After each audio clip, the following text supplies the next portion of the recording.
അപ്പോൾ ഇതിപ്പം നമ്മൾ തേനീച്ച കൂട്ടിൽ നിന്ന് നമ്മൾ പിന്നെ ഈച്ചയെല്ലാം സ്മോക്ക് ചെയ്ത് മാറ്റിയതിന് ശേഷം എടുത്ത അടയാണ് തേനട.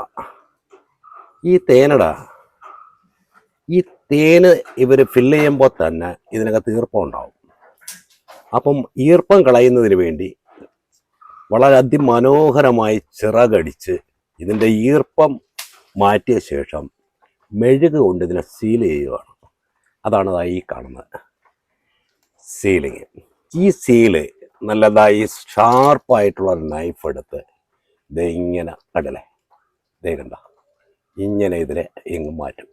നല്ല ഷാർപ്പായിട്ടുള്ളൊരു കത്തി വേണം ഇതിനെ നമ്മൾ ഉപയോഗിക്കാൻ. ഇല്ലെന്നുണ്ടെങ്കിൽ ഈ തേൻ അടർന്നിങ്ങി പോരും.